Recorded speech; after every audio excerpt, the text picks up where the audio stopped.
আমাদের শরীরে এক বিন্দু পরিমাণ রক্ত থাকা পর্যন্ত কাফেরদের বিরুদ্ধে যুদ্ধ করব নবীজি গো, আমাদেরকে নিয়ে চলো জিহাদের ময়দানে।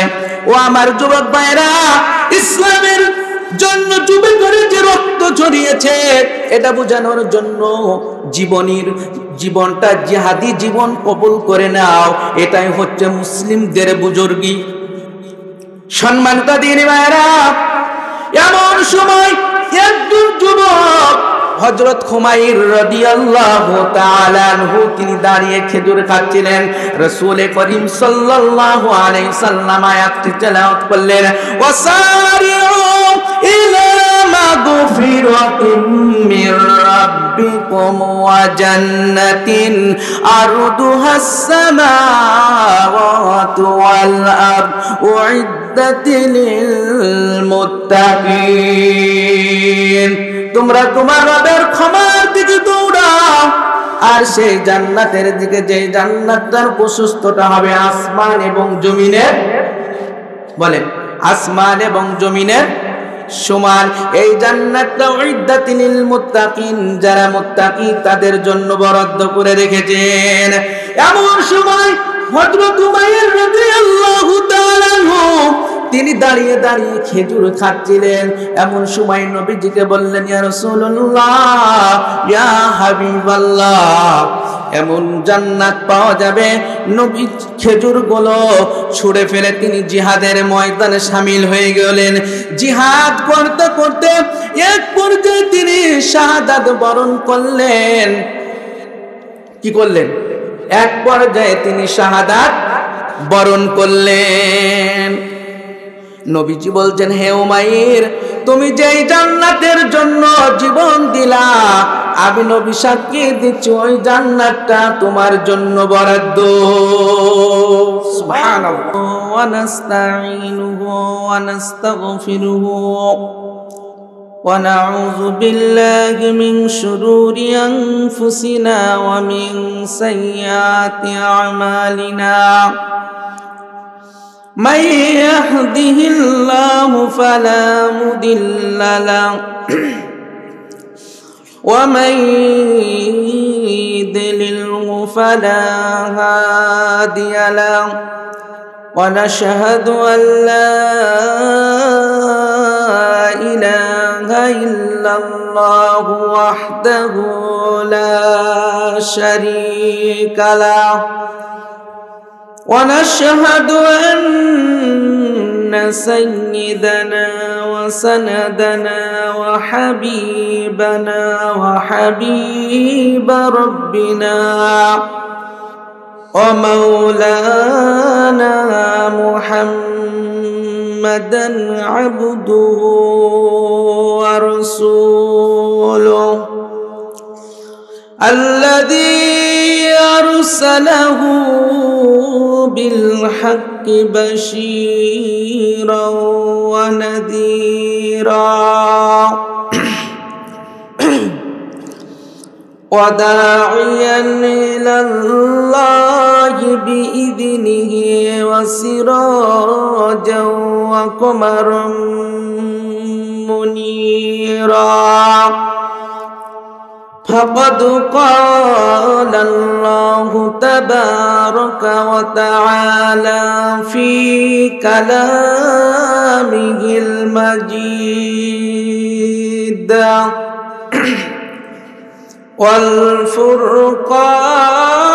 والفرقان الحميد. أعوذ بالله من الشيطان الرجيم.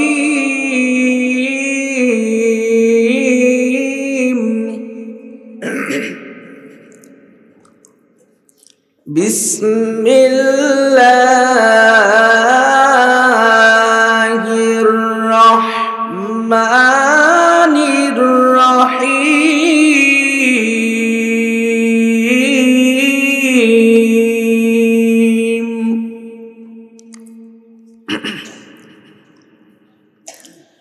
لقد صدق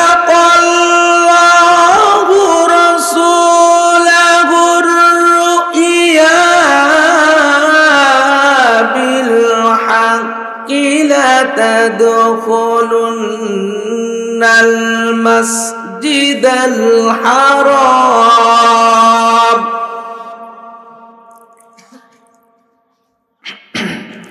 لا تدخلن المسجد الحرام إن شاء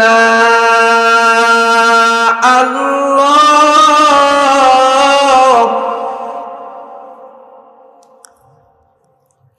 إن شاء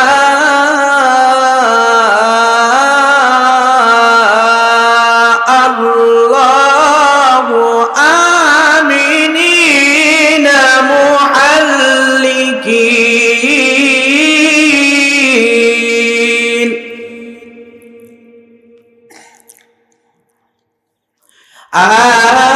آمنين محلقين رؤوسكم ومقصرين لا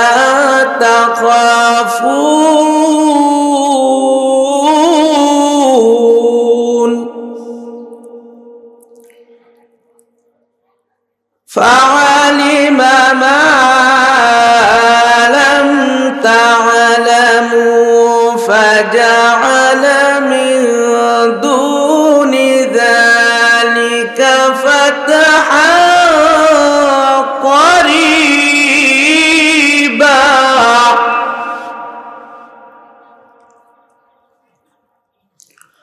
هو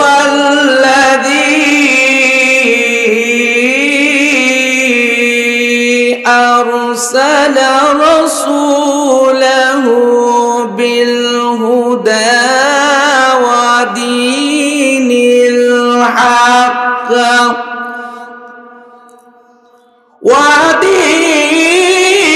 الحق ليظهره على الدين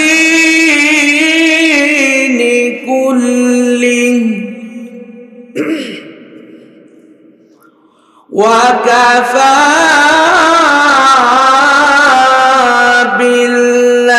بالله شهيدا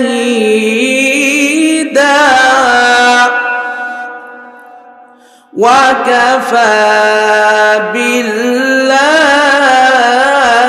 شهيدا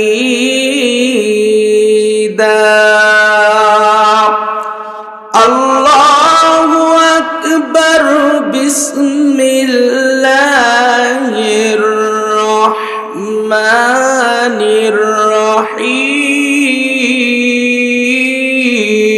الرحيم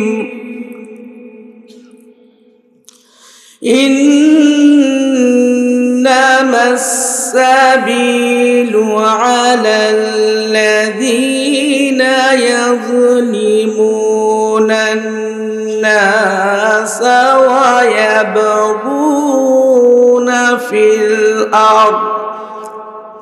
ويبغون في الأرض بغير الحق أولئك لهم عذاب أليم وقال رسول الله صلى الله عليه وسلم إن الله وملائكته يصلون على النبي يا أيها الذين آمنوا صلوا عليه وسلموا تسليما اللهم সামনে গিয়ে আসেন আপনারা এই ফাঁকা জায়গাগুলো পূরণ করুন সামনে আসেন পিছনের ভাইরা সামনে আসেন মাওলানা মুহাম্মদ ওয়া আলা আলি সাইয়্যিদিনা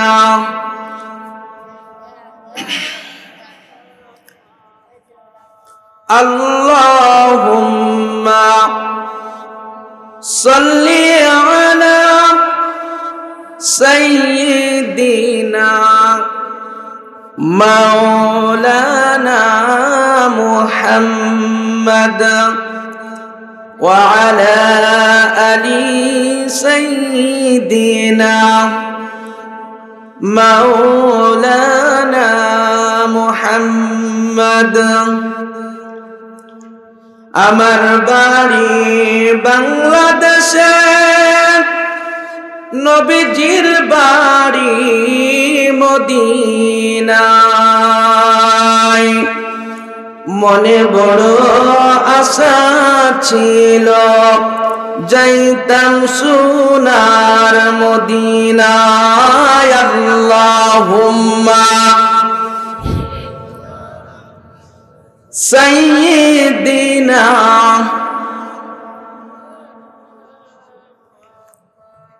ওয়া আলা আলি সাইয়্যিদিনা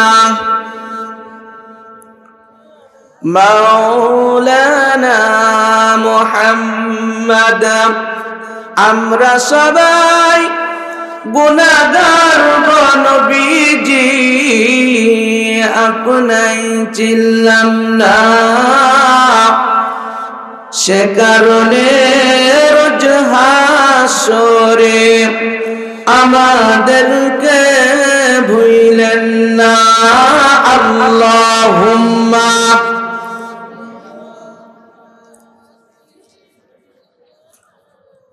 মাওলানা মুহাম্মাদ ওয়া আলা আলি সাইয়্যিদিনা মাওলানা মুহাম্মাদ। বালাগাল উলা বিকামালিহি কাশাফাদ দুজা বিজামালিহি حسنت جميع خصاله صلوا عليه وآله بلغ العلا بكماله كشف الدجى بجماله حسنت جميع خصاله সাল্লু আলাইহি ওয়া আলিহি। চিয়ারি গ্রাম হাফেজিয়া মাদ্রাসা লিল্লা বোর্ডিং এতিমখানার উদ্যোগে আজকের এই বিশাল তাফসীরুল কোরআন মাহফিলের সম্মানিত সভাপতি, বিশিষ্ট ইসলামী চিন্তাবিদ আলহাজ হযরত মাওলানা মোহাম্মদ ইউনুস আলী সাহেব, খতিব চিয়ারিগ্রাম তালুকদার পাড়া জামে মসজিদ, আল্লাহ পাক হুজুরের হায়াতে তৈয়বা সিয়াতে কুল্লিয়া দান করুন, সকলে বলি আমিন। আজকের মাহফিলের প্রধান অতিথি জনাব মোহাম্মদ মঞ্জুরুল আলম, উপজেলা নির্বাহী অফিসার আক্কেলপুর। আজকের মাহফিলের দ্বিতীয় মেহমান আমার আগে কথা বলেছেন আলহাজ হযরত মাওলানা এনামুল হক সাহেব, ধর্মীয় শিক্ষক, কেডি স্কুল নওগাঁ। আরো বক্তব্য রেখেছেন হযরত মাওলানা আব্দুল আজিজ সাহেব, শিক্ষক অত্র মাদ্রাসা। আমার সামনে উপস্থিত যুবক ভাইয়েরা, মুরব্বী ইকরাম, কচিকাচা মাসুম বাচ্চারা, পর্দার আড়ায় অবস্থানরত মা এবং বোনেরা, সকলকেই আমার আন্তরিক সালাম। আসসালামু আলাইকুম ওয়া রাহমাতুল্লাহি ওয়া বারাকাতুহু। আপনারা কেমন আছেন? আলহামদুলিল্লাহ, আল্লাহ পাক আমাকেও ভালো রেখেছে। তো এই পর্যন্ত আমরা আলোচনা শুনছিলাম। আমরা যেই কিতাবের আলোচনা শোনার জন্য বসে আছি, এই কিতাবটার নাম কি? সবাই বলেন। কোরআন। পৃথিবীতে দুটি দল আছে, একটি আল্লাহর দল আর অপরটি শয়তানের দল। এই কোরআন যারা আল্লাহর দলের লোক হবে, এই কোরআন শুনে তাদের ঈমান বেড়ে যাবে। আর যারা শয়তানের দলের লোক হবে, এদের কি হবে? জ্বালা পোড়া শুরু হয়ে যাবে। কথা বলেন ঠিক কিনা? সম্মানিত দ্বীনি ভাইরা আমার, আমরা এমন একটি কিতাবের আলোচনা শুনতে এসেছি, যেই কিতাবের আলোচনা শুনলে সওয়াব, যে আয়োজন করবে সেও সওয়াব পাবে, এবং এই কিতাবের আন্দোলনে যারা শরীক হবে ইসলাম কোরআনকে প্রতিষ্ঠিত করার জন্য, এদেরও সওয়াব। পৃথিবীর এমন কোনো কিতাব নেই যে সেই কিতাবে তার উম্মতকে, তার জাতির লোককে এরকম উজ্জীবিত করে। কথা বলেন ঠিক কিনা? তাহলে আমরা শুনতে এসেছি কোরআন। কথা বলেন ঠিক কিনা? আমরা কোরআনের কথাই শুনবো। বলেন তো, এই কোরআন পৃথিবীতে আসার আগে কোথায় ছিল? লাউহে মাহফুজে। সম্মানিত দ্বীনি ভাইরা, তার আগে আল্লাহ পাকের দরবারে শুকরিয়া আদায় করি, যে মহান আল্লাহ পাক সুবহানাহু ওয়া তাআলা আমাদেরকে দয়া করে, মায়া করে, মহাব্বত করে, ভালোবেসে পবিত্র কোরআনুল কারীমের মাহফিলে আসার জন্য সুযোগ করে দিলেন। এর জন্য সেই মহান রবের দরবারে আমরা সকলেই কালিমাতু শুকরিয়া আদায় করছি। সকলেই বলি আলহামদুলিল্লাহ। আরো একবার বলি আলহামদুলিল্লাহ। লক্ষ কোটি দুরূদ ও সালাম বর্ষিত হোক বিশ্ব নবীর প্রতি, যিনি মুসলিম মিল্লাতের একমাত্র পথ প্রদর্শক, আমাদের প্রিয় নবী হযরত মুহাম্মদ সাল্লাল্লাহু আলাইহি সাল্লামের উপরে সকলেই বলি সাল্লাল্লাহু আলাইহি ওয়াসাল্লাম।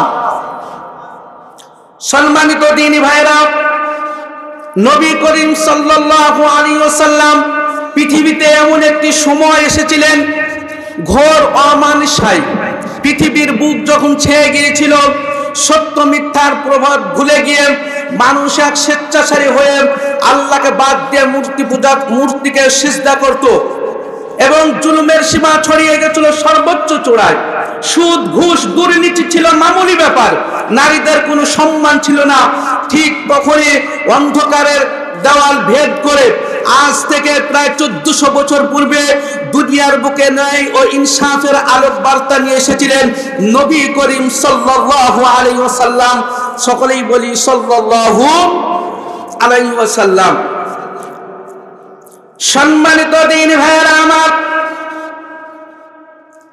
যেই কিতাবের আমরা আলোচনা শুনতে এসেছি, এই কিতাব পৃথিবীতে আসার আগে কোথায় ছিল? আরো একবার বলুন। কোরআনকে প্রশ্ন করি, কোরআন তুমি পৃথিবীতে আসার আগে কোথায় ঠিক ছিলে? কোরআনুল কারীম জবাব দিবে, বাল হুয়া কুরআনুম মাজিদ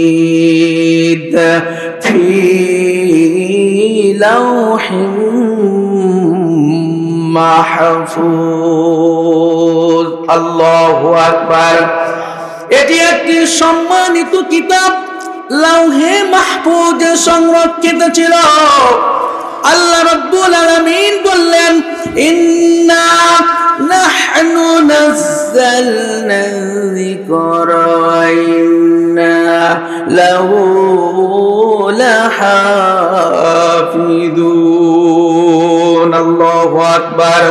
আল্লাহ রাব্বুল আলামিন বললেন, আমি এই কিতাবকে আমি আল্লাহ রাব্বুল আলামিন নাজিল করেছি, আর এর হেফাজতের দায়িত্ব আমি আল্লাহ গ্রহণ করেছি। এই কিতাবের দায়িত্ব গ্রহণ কে করেছে বলেন তো? পৃথিবীর বুকে যত বড় শক্তি হোক না কেন, কোরআনুল কারীমকে মুছার জন্য, পৃথিবী থেকে বিদায়ের জন্য যতই চেষ্টা করুক না কেন সে বিদায় করতে পারবে কি? যারা বিদায় করতে এসেছে পৃথিবীর ইতিহাস দেখেন, যারাই বিদায় করতে এসেছে তারাই নিশ্চিহ্ন হয়ে গেছে। কথা বলেন ঠিক কিনা? সম্মানিত দিন ভাইরা আমার, যেহেতু মাদ্রাসার মাহফিল, এই জন্য আপনাদেরকে আমি একটি প্রশ্ন করব। এই পৃথিবীর ভিতরে সর্বশ্রেষ্ঠ সর্বপ্রথম হাফেজ ছিলেন কে? কেউ পারবেন? বিশ্ব নবী হযরত মুহাম্মদ সাল্লাল্লাহু আলাইহি ওয়াসাল্লাম, নবী করিম সাল্লাল্লাহু আলাইহি ওয়াসাল্লাম পবিত্র রমাদান মাস আসলে জিবরাইল আলাইহিস সালাতু ওয়াস সালামকে এক খতম কোরআন শোনাতেন। জিবরাইল আলাইহিস সালাতু ওয়াস সালাম নবীজিকে এক খতম কোরআন শোনাতেন। জোরে বলি সুবহানাল্লাহ। নবী করিম সাল্লাল্লাহু আলাইহি ওয়াসাল্লামের ইন্তিকালের বছর নবী করিম সাল্লাল্লাহু আলাইহি ওয়াসাল্লাম জিবরাইল আলাইহিস সালামকে 2 খতম কোরআন শোনাইছেন। জিবরাইল আলাইহিস সালাম নবীজিকে 2 খতম কোরআন শুনিয়েছেন। মাদ্রাসার মাহফিল,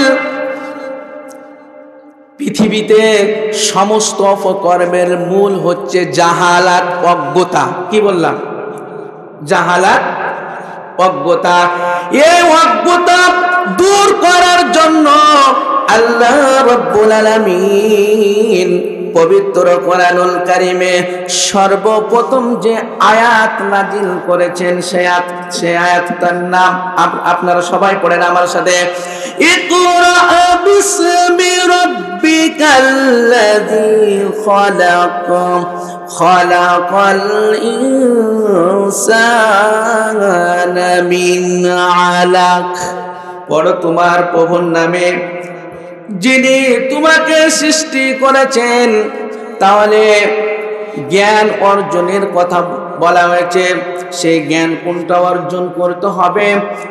সেই ওহির জ্ঞান, যে জ্ঞান অর্জন করলে আমার রবকে চেনা যাবে, জানা যাবে, আমার সৃষ্টিকর্তাকে চেনা যাবে। কথা বলেন ঠিক কিনা? তাহলে সেই ওহির জ্ঞান কোথায় দেওয়া হয় বলেন? মাদ্রাসায়। কোথায়? মাদ্রাসায়।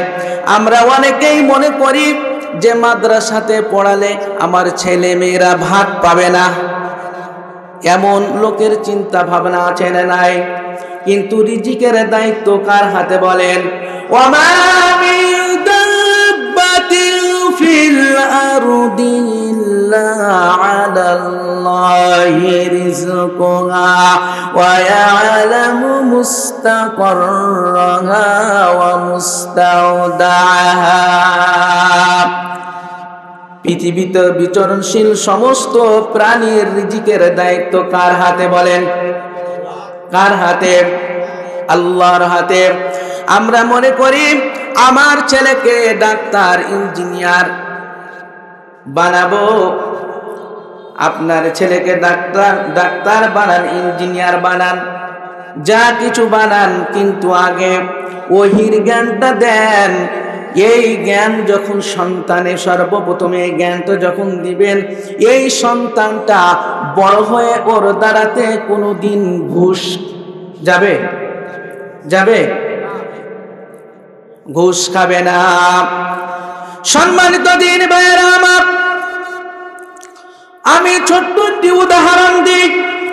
যদিও এটা কোরআন হাদিসের কথা নয়, শুধু শিক্ষার জন্য আমি বলছি আমার ভাইরা। এক লোকের 4টি সন্তান, ডাক্তার, ইঞ্জিনিয়ার, বৈজ্ঞানিক। 4টি সন্তান বিদেশে থাকে, বাপ মারা গেছে। 4টি সন্তান এসেছে, আসার পরে বাপকে গোসল করে নিয়ে চলে গেছে,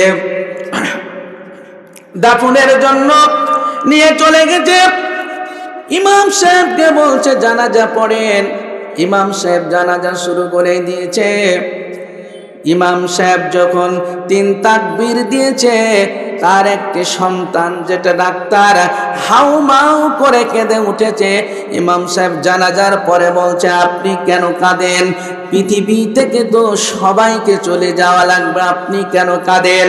ডাক্তার বলছে, ইমাম সাহেব আমি আমার বাবার জন্য কাঁদি না, আমি আমার বাবার জন্য কাঁদি না, আমি এজন্য কাঁদতেছি যে আমি ডাক্তার হয়ে আমার বাবার জানাজাতে কোন দোয়াটা পড়তে হবে এটাও আমি জানি না। বলেন তো এরকম সন্তান আছে না নাই? আছে না নাই? আমার ভাইরা, আজকে যাদের সন্তান ডাক্তার ইঞ্জিনিয়ার পাস করেছে, তারা আনন্দ উল্লাস করছে, তারা মনে করছে আমার ছেলে জ্ঞানী। না না, কিয়ামতের দিন যে সকল হাফেজগুলো, মুফতি সাহেবগুলো, চারটি সন্তান হাফেজ মুফতি সাহেব, এর মা বাবা কিয়ামতের দিন আনন্দ উল্লাস করবে। ইয়ালামুনা যাহিরাম মিনাল হায়াতিদ দুনিয়া ওয়া হুম আনিল আখিরাতি হুম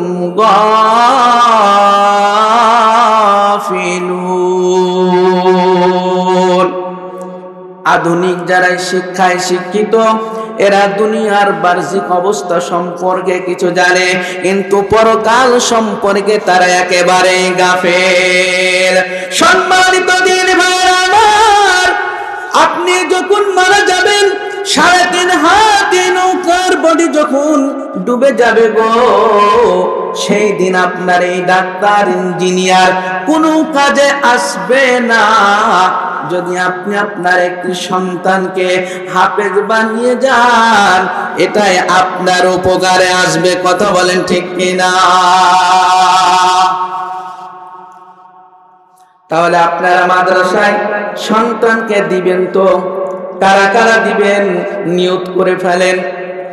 আপনি মারা যাওয়ার পরে আপনার সন্তান আপনার জানাজা পড়াবে, এরকম সন্তান দুনিয়াতে রেখে যাবেন। বাবার আপনার জন্য কেঁদে কেঁদে দোয়া করবে, আল্লাহ পাক রব্বুল আলামিন কবুল করে নিবেন। আমার ভাইরা, এই জন্য এখানে অনেক যুবক ভাইও আছে, যুবকদের সম্পর্কে কিছু কথা বলবো। যুবকেরাই ইসলামের জন্য সর্বপ্রথম আগে রক্ত দিয়েছে। যুবকেরা কি করেছে? সর্বপ্রথম আগে রক্ত দিয়েছে ইসলামের জন্য। বদরের যুদ্ধ শুরু হয়ে গেছে। এই যুদ্ধটা হয়েছিল বেটা ছেলে কাফেরের পক্ষে, বাপ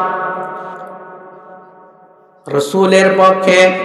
সম্মানিত দিনী ভাইরা, এই যুদ্ধটা রাসূল করিম সাল্লাল্লাহু আলাইহি ওয়াসাল্লাম বলতে ইতস্ত মনে করেছেন।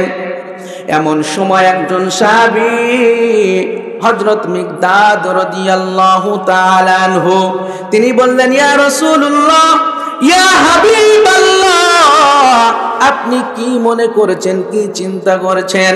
ইয়া রাসূলুল্লাহ, ইয়া হাবিবাল্লাহ, আল্লাহ যেদিকে আপনাকে আমাদেরকে নিয়ে যেতে হুকুম দিয়েছে, আপনি সেই দিকে নিয়ে চলেন। আমরা মুসা নবীর উম্মতের মতো বলবো না, হে মুসা তুমি আর তোমার রব গিয়ে যুদ্ধ করো, আমরা আরাম করে বসে থাকবো, এমনটি না। আমাদের শরীরে এক বিন্দু পরিমাণ রক্ত থাকা পর্যন্ত কাফেরদের বিরুদ্ধে যুদ্ধ করব। নবীজি গো, আমাদেরকে নিয়ে চলো জিহাদের ময়দানে। ও আমার যুবক ভাইরা, ইসলামের জন্য যুবকের যে রক্ত ঝরিয়েছে, এটা বোঝানোর জন্য জীবনটা জিহাদি জীবন কবুল করে নাও, এটাই হচ্ছে মুসলিমদের বুজুর্গি। সম্মানিত দিনী ভাইরা, এমন সময় একজন যুবক হযরত খুমাইর রাদিয়াল্লাহু তাআলা আনহু, তিনি দাঁড়িয়ে খেজুর খাচ্ছিলেন। রাসূল করিম সাল্লাল্লাহু আলাইহি সাল্লাম আয়াতটি তেলাওয়াত করলেন, ওয়াসারিউ ইলা মা মাগফিরাতিম মির রাব্বিকুম ওয়া জান্নাতিন আরদুহাস সামাওয়াতু ওয়াল আরদ উইদ্দাত লিল মুত্তাকিন। তোমরা তোমার রবের ক্ষমার দিকে দৌড়াও, আর সেই জান্নাতের দিকে, যে জান্নাতটার প্রশস্ততা হবে আসমান এবং জমিনের, বলেন আসমান এবং জমিনের সমান। এই জান্নাতটা উইদ্দাত লিল মুত্তাকিন, যারা মুত্তাকি তাদের জন্য বরাদ্দ করে রেখেছেন। এমন সময় হযরত উমাইর রাদিয়াল্লাহু তাআলা আনহু তিনি দাঁড়িয়ে দাঁড়িয়ে খেজুর খাচ্ছিলেন। এমন সময় নবীজিকে বললেন, ইয়া রাসূলুল্লাহ, ইয়া হাবিবাল্লাহ, এমন জান্নাত পাওয়া যাবে। নবী খেজুরগুলো ছুঁড়ে ফেলে তিনি জিহাদের ময়দানে শামিল হয়ে গেলেন। জিহাদ করতে করতে এক পর্যায়ে তিনি শাহাদাত বরণ করলেন। কি করলেন? এক পর্যায়ে তিনি শাহাদাত বরণ করলেন। নবীজি বলছেন, হে উমাইর, তুমি যেই জান্নাতের জন্য জীবন দিলা, আমি নবী সাক্ষী দিচ্ছি ওই জান্নাতটা তোমার জন্য বরাদ্দ। সুবহানাল্লাহ। জিহাদের জন্য, এজন্য যুবকেরা সর্বপ্রথম রক্ত ঝরিয়েছে। সম্মানিত দ্বীনি ভাইরা, এজন্য আমি লম্বা আলোচনা করব না। আলোচনা মূল বিষয় নিয়ে মূল আলোচনাতেই চলে যাব, যেহেতু রাত গভীর হয়ে গেছে, তাই কি না? আলোচনার মূল বিষয়ে চলে যাব। আল্লাহ পাক রব্বুল আলামিন বললেন, ওয়া মা খালাকুতুল জিন্না ওয়াল ইবাদত করার জন্যই কি করেছি? বলেন, সৃষ্টি করেছি। আলোচনার মূল বিষয় হচ্ছে জুলুম। কি বলেন? মানুষ যত কায়দায় জুলুম করুক না কেন, জুলুম হচ্ছে তিন প্রকার। কয় প্রকার? কয় প্রকার? তিন প্রকার। আল্লাহ রাব্বুল আলামিন বললেন, ওয়া মা খালাকুতুল জিন্না ওয়াল ইনসা ইল্লা লিয়াবুদুন, আমি জিন এবং মানুষকে একমাত্র আমার ইবাদতের জন্য সৃষ্টি করেছি। এখন এই মানুষ যদি আল্লাহকে বাদ দিয়ে কেউ আগুনের পূজা, কেউ মূর্তি পূজা করে কিনা? করে কিনা? যারা আল্লাহর সঙ্গে শিরক করে এদেরকে কি বলা হয়? বলেন, বলেন কি বলা হয়? মুশরিক। কি? মুশরিক। শিরকের কথা যেহেতু এখানে এসেছে, তাওহীদের কথাও আসবে। আল্লাহ পাক রব্বুল আলামিন বললেন, কুল হুয়াল্লাহু আহাদ আল্লাহুস সামাদ লাম ইয়ালিদ ওয়া লাম ইউলাদ ওয়া লাম ইয়াকুল লাহু কুফুয়ান আহাদ। আল্লাহ বললেন, নবী বলো, আল্লাহু এক, তিনি কারো মুখাফেকি নন, তিনি কাউকে জন্ম দেয়নি এবং কেউ তাকে জন্ম দেয়নি, এবং কেউ তার সমতুল্য নয়, কেউ তার। এই সূরাটির ফজিলত অনেক গুরুত্বপূর্ণ ফজিলত। এই সূরাটি যে একবার পড়বে সে 10 পারা কোরআনুল কারীম পড়লে যে সওয়াব হবে সেই সওয়াব পেয়ে যাবে। জোরে বলি সুবহানাল্লাহ। কবার? একবার। একবার যে পড়বে 10 পারা কোরআনুল কারীম পড়ে যে সওয়াব পাবে সেই সওয়াব পেয়ে যাবে। দুবার যদি পড়ে কোরআনুল কারীম 20 পারা পড়লে যে সওয়াব হবে সেই সওয়াব পেয়ে যাবে। 3 বার পড়লে একটি খতম পড়লে যে সওয়াব সেই সওয়াব পেয়ে যাবে। একটি হাদিসের ভিতরে এসেছে এই সূরার গুরুত্ব কতটুকু। নবী করিম সাল্লাল্লাহু আলাইহি ওয়াসাল্লাম এক ব্যক্তিকে জিহাদের ময়দানে সেনাপতির দায়িত্ব দিয়ে পাঠিয়েছেন। তিনি যখন নামাজে সঙ্গীদেরকে নিয়ে দাঁড়াতেন তখন তিনি শুধু কুল হুয়াল্লাহু আহাদ দিয়ে নামাজ আদায় করতেন।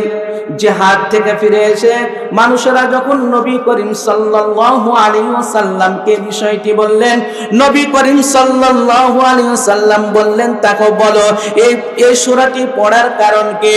ওই ব্যক্তিটা বলল, এই সূরাতে আল্লাহ তাআলার গুণাবলী বর্ণনা করা হয়েছে, তাই আমি বেশি বেশি করে পাঠ করি। জোরে বলি সুবহানাল্লাহ। নবী করিম সাল্লাল্লাহু আলাইহি ওয়াসাল্লাম বললেন, ওই ব্যক্তিকে জানিয়ে দাও আল্লাহ পাক তাকে ভালোবাসেন। সুবহানাল্লাহ। সম্মানিত দিন ভাইরা, আমি বলছিলাম শিরকের কথা, জুলুম সবচাইতে বড় শিরক হচ্ছে আল্লাহর সঙ্গে শিরক করা। লুকমান হাকিমের নাম শুনেছেন কিনা আপনারা? লুকমান হাকিমের নাম শুনেছেন কিনা? তার সন্তানকে উপদেশ দিতে গিয়ে বললেন, ওয়াইদ ক্বালা লুকমানু লিবনিহি ইয়াইযুহু ইয়া বুনাইয়া লা তুশরিক বিল্লাহ ইন্নাশ শিরকা লাযুলমুন আযীম। হে বৎস, তুমি আল্লাহর সঙ্গে কি করো না? শিরক করো না। ইন্নাশ শিরকা লাযুলমুন আযীম। শিরক হচ্ছে সবচাইতে ছোট জুলুম না বড় জুলুম? আযীম শব্দের অর্থ হচ্ছে বড়। কি বললাম? আযীম শব্দের অর্থ বড়। যারা আল্লাহর সঙ্গে শিরক করবে এরা সবচাইতে বড় জালেম। কথা বলেন ঠিক কিনা? এদের পরিণতি কি হবে?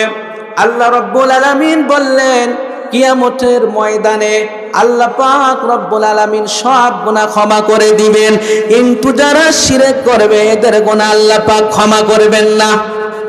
কে বলছেন?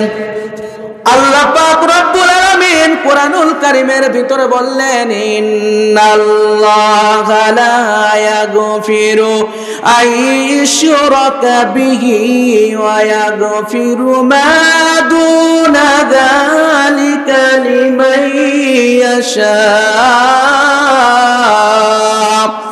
ওয়া মান ইউশরিক বিল্লাহি ফাকাদ ضل ضلالا بعيدا।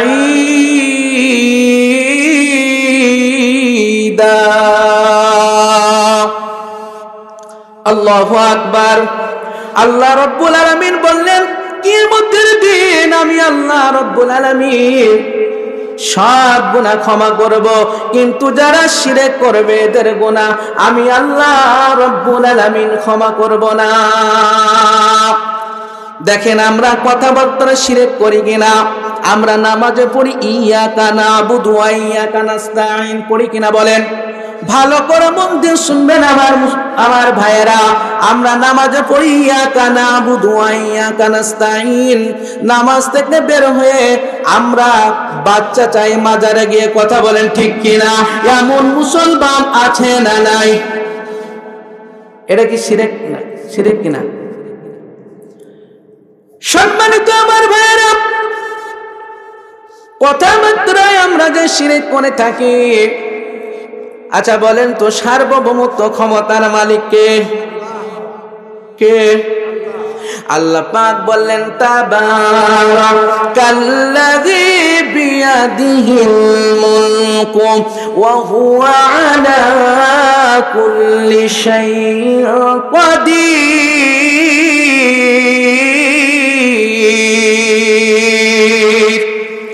সার্বভৌমত্ব ক্ষমতার মালিককে।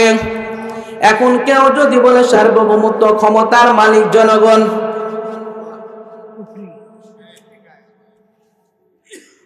আচ্ছা বলেন তো আমি কারো নাম ধরে বলবো না, এমন কথা বলে এই রকম দল বাংলাদেশে আছে কিনা? আমার ভাইরা, এই দল যারা করে, এই দলকে যারা সাপোর্ট করে এরাও মুশরিক। কে বলছে? বলেন। সম্মানিত দিনী ভাইরা আমার, সার্বভৌমত্ব ক্ষমতার মালিক আল্লাহ রাব্বুল আলামিন যারা বলে জনগণ এই দলকে মুসলমান কোনোদিন সাপোর্ট করতে পারে না, পারে?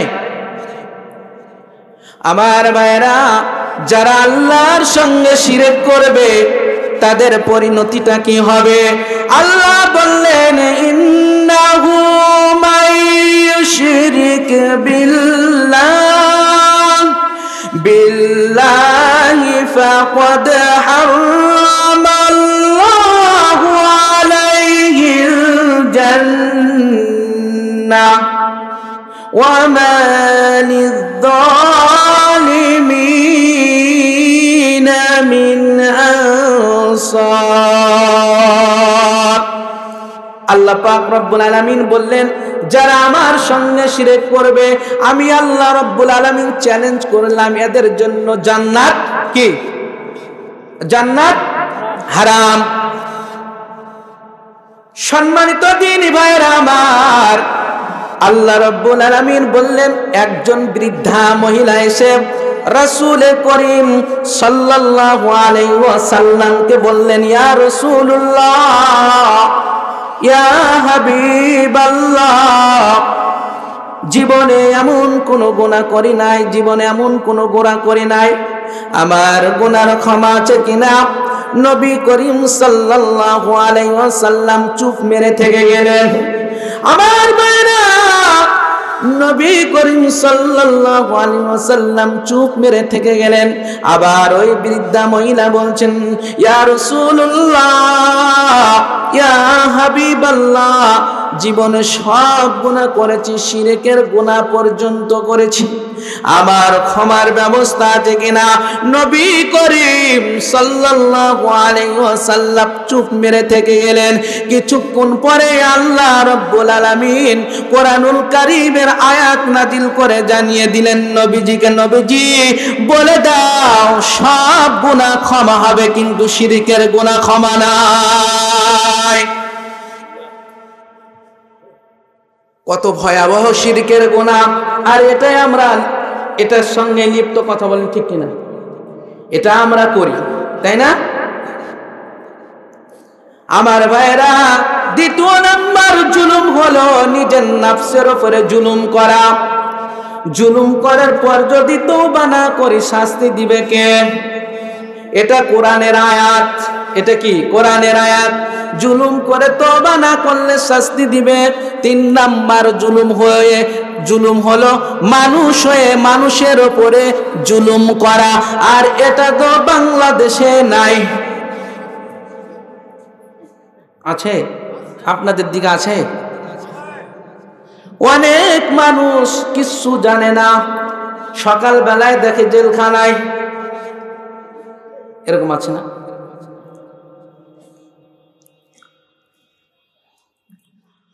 সম্মানিত দিন ভাইরা আমার, ইতিহাসের ভিতরে এসেছে নমরুদ ফেরাউন এদের ঘটনা অনেক এসেছে। মানুষ যখন ক্ষমতাসীন হয় তখন তার ভিতরে অহংকার জন্মায়।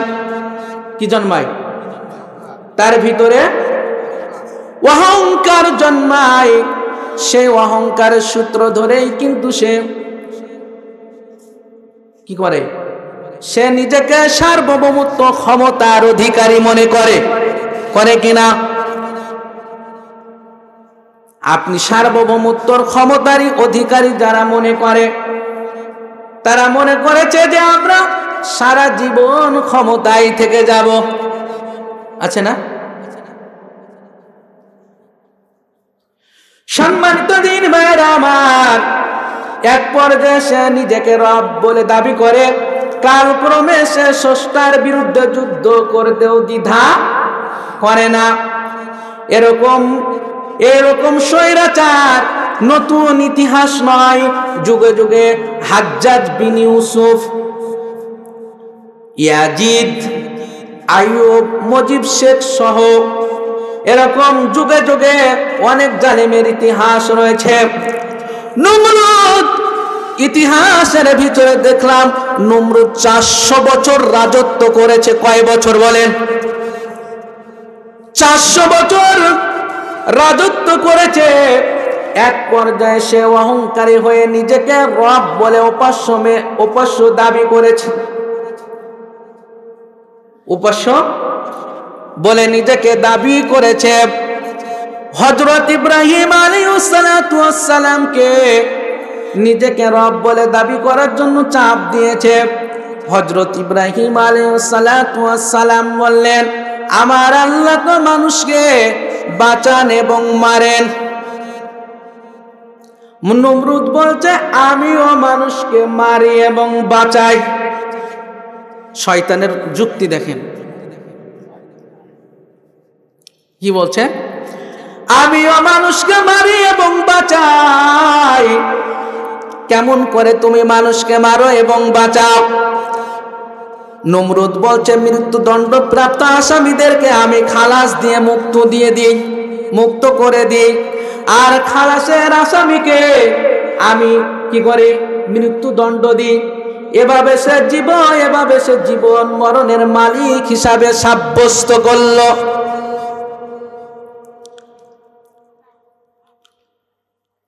হযরত ইব্রাহিম আলাইহিস সালাতু ওয়াস সালাম তিনি বললেন, আমার আল্লাহ তো পূর্ব দিকে সূর্য উদিত করেন, আপনি পশ্চিম দিকে করেন। দ্বিতীয় প্রশ্ন এটা, নমরুদ কিন্তু অহংকারে ফেটে পড়েছে। কি করেছে? অহংকারে ফেটে পড়েছে। এই ইতিহাস আমরা অনেকেই শুনেছি। হযরত ইব্রাহিম আলাইহিস সালাতু ওয়াস সালামকে মারার জন্য সে কি করেছিল? একটি বিশাল অগ্নিকুণ্ড তৈরি করেছিল। বিশাল আয়োজন শুরু করে দিয়েছে মারার জন্য। ইতিহাস বলে, নমরুদ যে কৌশল করেছিল, আল্লাহ রাব্বুল আলামিন তার কৌশলকে ব্যর্থ করে দিয়েছেন। হযরত ইব্রাহিম আলাইহিস সালাতু ওয়াস সালামকে যখন অগ্নিকুণ্ডে নিক্ষেপ করেছিল, হযরত ইব্রাহিম আলাইহিস সালাম বললেন, আলাইসাল্লাহু বিকাফিন আবদা। আল্লাহ আমার জন্য কি? আল্লাহ আমার জন্য যথেষ্ট। আল্লাহ আমার জন্য যথেষ্ট। এই কঠিন পরীক্ষায় হযরত ইব্রাহিম আলাইহিস সালাম যখন পাশ করলেন, আল্লাহ রাব্বুল আলামিনের পক্ষ থেকে নির্দেশ এলো, হে আগুন, তুমি হযরত ইব্রাহিম আলাইহিস সালাতু ওয়াস সালামের জন্য শান্তিদায়ক হয়ে যাও। যারা বলি সুবহানাল্লাহ, কালেমা পড়েন লা ইলাহা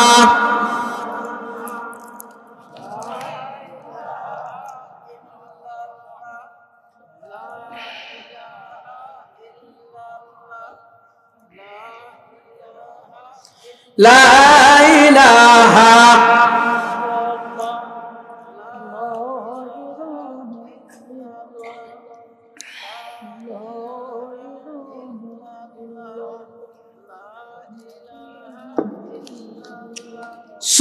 সুবহানাল্লাহ ওয়ালহামদুলিল্লাহ লা ইলাহা সুবহানাল্লাহ ওয়ালহামদুলিল্লাহ লা ইলাহা ইল্লাল্লাহ সুবহানাল্লাহ ওয়ালহামদুলিল্লাহ লা ইলাহা ইল্লাল্লাহ সুবহানাল্লাহ ওয়ালহামদুলিল্লাহ লা ইলাহা ইল্লাল্লাহ লা ইলাহা ইল্লাল্লাহ মুহাম্মাদুর রাসূলুল্লাহ। সকলেই বলি সাল্লাল্লাহু আলাইহি ওয়াসাল্লাম। যারা মানুষের উপরে জুলুম করেছে, অত্যাচার করেছে, এরাই কিন্তু ধ্বংস হয়ে গেছে। কথা বলেন ঠিক কিনা? আজকে দেখেন আমেরিকাতে দাবানল দাউ দাউ করে আগুন জ্বলছে কিনা বলেন।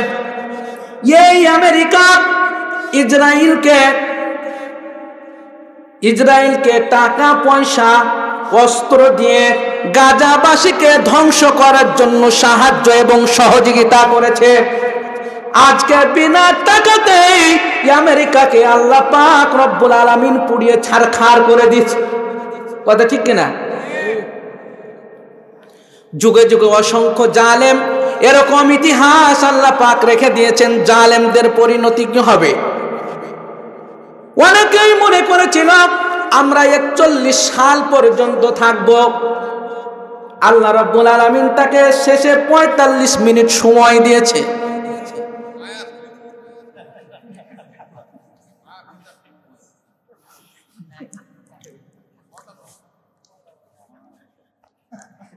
সম্মানিত দিনী ভাইরা আমার,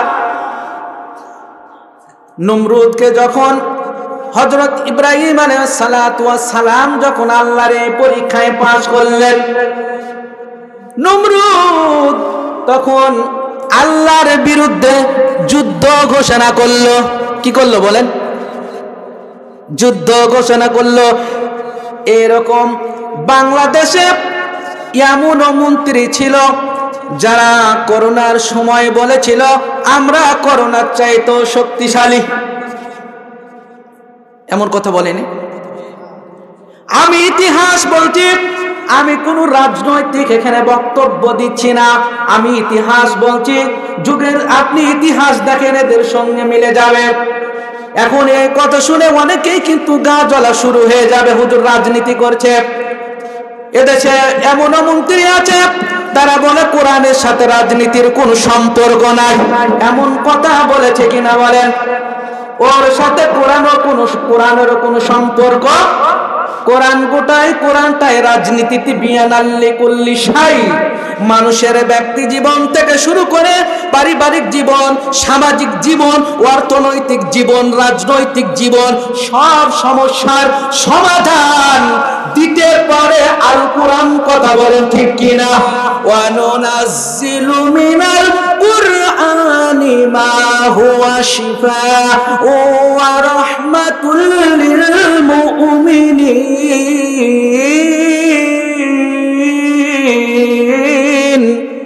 সব সমস্যার সমাধান দিতে পারে আল কোরআন। কথা বলেন ঠিক কিনা? এটা অনেকে মানুষ মনে করে এটা স্লোগান। না না, স্লোগান না, এটা স্লোগান না।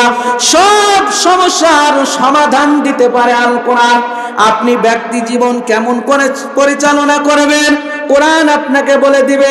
আপনি কেমন ভাবে ঘুমাবেন বলে দিবে, কেমন ভাবে চলবেন বলে দিবে। সব কিছু আপনার ব্যক্তি জীবন থেকে শুরু করে প্রত্যেকটি দিক ও বিভাগের বর্ণনা কোরআনুল কারিমে দিয়ে দিয়েছেন। সমস্যা ভাই, আমি বলি অন্যান্য দল যারা করে, বিএনপি করে, আওয়ামী লীগ করে, যে যাই দল করুক, কিন্তু সবাই তাদের আদর্শ বাস্তবায়িত করার জন্য করে কিনা বলেন? কিন্তু আমরা নবীর উম্মত, নবীর আদর্শ বাস্তবায়িত করার জন্য কেন রাজনীতি করতে পারবো না? কথা বলেন ঠিক কিনা? আমরা কেন পারবো না রাজনীতি করতে?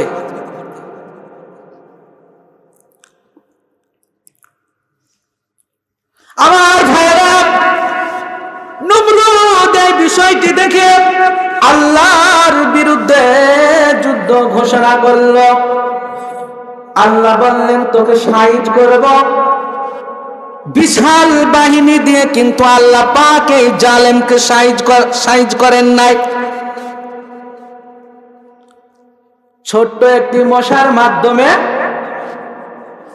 শহীদ করেছেন।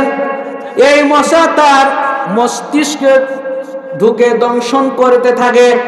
এই মশার কামড়ে এক পর্যায়ে এসে জুতার বাড়ি খেয়ে দুনিয়া থেকে বিদায় নিয়েছে। কথা বলেন ঠিক কিনা? সম্মানিত দিনী ভাইরা, ইতিহাস দেখেছি সূরা ইয়াসিনের ভিতরে এসেছে একজন মর্দ মুজাহিদ, ওই জাতির কাছে দুজন নবী এসেছিল, তাদেরকে দাওয়াত দিয়েছিল তারা নবীদের তো দাওয়াত মানে নাই, কিন্তু ওদেরকে হত্যার জন্য ষড়যন্ত্র করেছিল। ওই মর্দে মুজাহিদ বলেছিল, আপনাদেরকে আমার জাতির লোকেরা, ওরা তো আপনাদের কাছে কিছু চাই না, আপনারা কেন হত্যা করবে? ওই মর্দে মুজাহিদ কে ওর জাতির লোকেরা বলেছিল, এই ব্যক্তি আমাদের ধর্মের বিরুদ্ধে করছে, একে দুনিয়া থেকে বিদায় করা হোক, একে দুনিয়া থেকে বিদায় করা হোক। দুনিয়া থেকে বিদায় করে দিয়েছে। আল্লাহ পাক রব্বুল আলামিন ওই জাতিকে ধ্বংস করার জন্য কোনো বড় বড় বাহিনী পাঠাই নাই। তাফসীরের ভিতরে এসেছে জিবরাইল আলাইহিস সালাম একটি গর্জন দিয়েছিলেন, গোটা জাতি ধ্বংস হয়ে গিয়েছিল। আল্লাহু আকবার। যুগে যুগে এরকম জালেমদেরকে আল্লাহ পাক রব্বুল আলামিন এরকম ছোট্ট জিনিস দিয়েই সাইজ করেছে। আমার ভাইরা, ফেরাউন এত স্বৈরাচার ছিল, বনি ইসরাইলদেরকে সালাত পর্যন্ত আদায় করতে দিয়েছিল না। আল্লাহর নির্দেশ এলো তাদের ঘরগুলোকে মসজিদ বানিয়ে নিতে। মসজিদে নামাজ আদায় শুরু করলো, তাদের উপরে ব্যাপক জুলুম শুরু হয়ে গেল। জুলুম করার কারণ কি?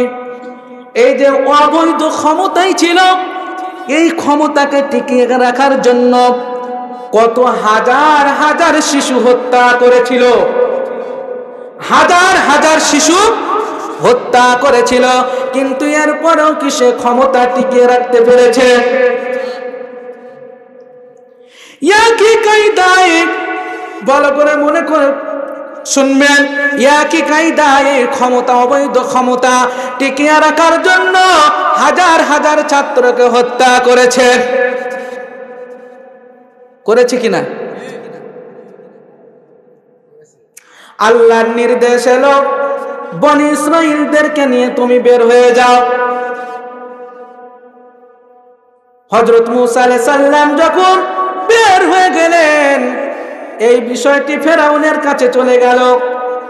ফেরাউন হযরত মুসা আলাইহিস সালাম এবং তার দলকে ধাওয়া করলেন। সামনে লোহিত সাগর। হযরত মুসা আলাইহিস সালামের উম্মতেরা বলছে, আমরা তো গ্রেফতার হয়ে গেলাম। হযরত মুসা আলাইহিস সালাম বললেন, কাল্লা, কখনো নয়, আমার সঙ্গে আমার আল্লাহ আছে, আমার পথ বের করে দিবে। আল্লাহু আকবার। আমার পথ বের করে দিবেন। লোহিত সাগরের মাঝ দিয়ে 12টি রাস্তা হয়ে গেছে, এরকম কোরআনুল কারীমের আয়াত। এটা বনি ইসরাইল, হযরত মুসা আলাইহিস সালাম বনি ইসরাইলদেরকে নিয়ে পার হয়ে গেল। এরপরে এই রাস্তা দেখে ফেরাউন অহংকারে বলছে, দেখো আমার ভয়ের কারণে লোহিত সাগরে কি হয়েছে? রাস্তা হয়ে গিয়েছে।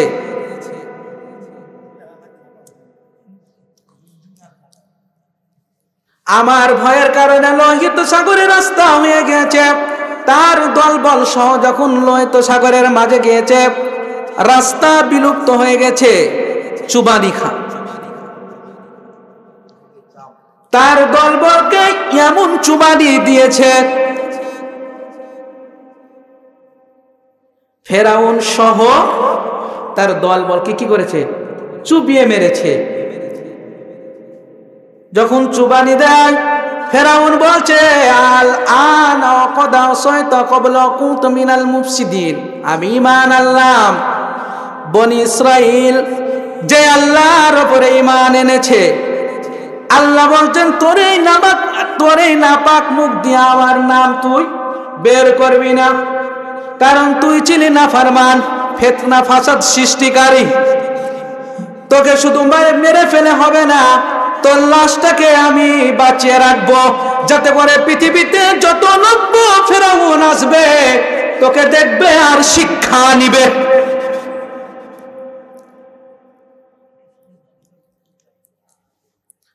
কালেমা পড়েন, লা ইলাহা ইল্লাল্লাহ, লা ইলাহা ইল্লাল্লাহ, সুবহানাল্লাহ, আলহামদুলিল্লাহ লা ইলাহা ইল্লাল্লাহ লা ইলাহা ইল্লাল্লাহ লা ইলাহা ইল্লাল্লাহ লা ইলাহা ইল্লাল্লাহ মুহাম্মাদুর রাসূলুল্লাহ। সকলেই বলি সাল্লাল্লাহু আলাইহি ওয়াসাল্লাম। আমি আলোচনা আমার শেষের দিকে, আলোচনা শেষ করে দেব প্রায় 1 ঘন্টার দিকে। আর একটি ঘটনা বলে শেষ করে দিব। আমি শুধু ইতিহাসগুলো বলছি আপনাদেরকে। এর আগে আমি কোরআনের কথা বলেছি, কোরআন থেকে অনেক আয়াত তেলাওয়াত করেছি। এখন শুধু আমি ইতিহাসগুলো বলছি। এই ব্যাপারে আলোচনা অনেক লম্বা আলোচনা আছে, একটা ঘটনা 1.5 ঘন্টা 2 ঘন্টা করে বলা যাবে। তা আমি শুধু সংক্ষিপ্ত ভাবে বলছি এই ঘটনাগুলো। হযরত মুয়াবিয়া রাদিয়াল্লাহু তাআলা আনহু, তিনি তার মৃত্যুর পরে তার ছেলে ইয়াজিদ ক্ষমতা নিয়েছিল জোর দখল করে। এই বিষয়টি নবী করিম সাল্লাল্লাহু আলাইহি হযরত হুসাইন রাদিয়াল্লাহু তাআলা আনহু এবং একদল সাহাবী এই বিষয়টি মেনে নিতে পারছিলেন না, তাদের কাছ থেকে আনুগত্য আদায়ের চেষ্টা করেছে। এমনকি ইতিহাসের ভিতরে এসেছে ইয়াজিদ 3 বছর ক্ষমতায় ছিল। প্রথম বছরে হযরত হুসাইন রাদিয়াল্লাহু তাআলা আনহু সহ তার সাহাবা তার দল বলসহ নবী করিম সাল্লাল্লাহু আলাইহি সাল্লামের পুরো বংশের উপরে গণহত্যা চালিয়ে তারা কারবালার প্রান্তরে তাদেরকে শহীদ করা হয়েছে। এরপরে মদিনায় আক্রমণ করে মদিনার বিশিষ্ট জনেরা যখন তার আনুগত্য মেনে নিতে পারছিল না, তখন সেখানেও কি করে হামলা চালায়। মুসলিম ইবনে উকবার নির্দেশে মদিনায় 3 দিন লুটপাট করার জন্য নির্দেশ দিয়েছিল। কয়দিন? 3 দিন লুটপাট করার জন্য নির্দেশ দিয়েছিল। এই 3 দিনে ইয়াজিদের পেটুয়া বাহিনী দিয়ে এই 3 দিনে মদিনার বহু সংখ্যক সাহাবী সম্মানিত ব্যক্তিগুলোকে পাইকারি ভাবে হত্যা করেছিল। এবং বিশেষভাবে একদল সাহাবী کرام করুন। সম্মানিত দ্বীনি ভাইরা, ছোট্ট একটি কথা বলেই আলোচনা আমি শেষ করব। দেখেন, এই কোরআনুল কারিমে, এই কোরআন দিয়ে নবী করিম সাল্লাল্লাহু আলাইহি ওয়াসাল্লাম এমন একটি সুন্দর সমাজ গড়েছিলেন, মানুষ গড়েছিলেন। মা মেয়েকে বলছে যে তুমি দুধে পানি দাও, বুড়া উটনির দুধ কম হয়, এতে সংসার চলে না। আমরা ইতিহাস, এই ঘটনাটি আমরা জানি। চলে না, একটু পানি দিলে বেশি হবে, বাজারে বিক্রি করে আমাদের সংসারটা ভালো চলবে। তার মেয়ে বলছে, মা এই বিষয়টা যদি হযরত উমর রাদিয়াল্লাহু তাআলা আনহু জানে তাহলে আমাদের জীবন তো মেরে ফেলবে। তার মা বলছে, এত রাত্রে হযরত উমর রাদিয়াল্লাহু তাআলা আনহু কি করতে আসবে? তখন মেয়ে বলছে, উমর রাদিয়াল্লাহু তাআলা আনহু না আসুক, কিন্তু আমার আল্লাহ রব্বুল আলামিন তো দেখছেন। এটার নামই হচ্ছে তাকওয়া। এই কোরআন দিয়ে এই সুন্দর মানুষ তৈরি করেছিলেন। সম্মানিত দ্বীনি ভাইরা, এদেশের এমনও পুলিশ কর্মকর্তা আছে তাদের জীবনে কোনোদিন সুদ কি দুর্নীতি এগুলোর সঙ্গে জড়িত হয় নাই। এমনও এই দেশে এমনও লোক দায়িত্ব পালন করেছেন, সার্চ লাইট দিয়েও তাদের 1 টাকা দুর্নীতি বের করতে পারবেন না। এমনও মন্ত্রী ছিল কি ছিল না বলে? সম্মানিত দ্বীনি ভাইরা, আসুন আমরা কোরআনের পক্ষে থাকি, কোরআন অনুযায়ী জীবনটা পরিচালিত করি, তাহলে ইহকালে শান্তি এবং পরকালে আমরা মুক্তি পাবো। আল্লাহ পাক রব্বুল আলামিন যেন আমাদের সকলকে এই কোরআন অনুযায়ী আমাদের জীবন গঠন, সমাজ গঠন, রাষ্ট্র পরিচালিত করার তৌফিক দান করেন। সকলে বলি আমিন। ওয়া আখিরি দাওয়ানা আনিল হামদুলিল্লাহি রাব্বিল আলামিন। আসসালামু আলাইকুম ওয়া রাহমাতুল্লাহ।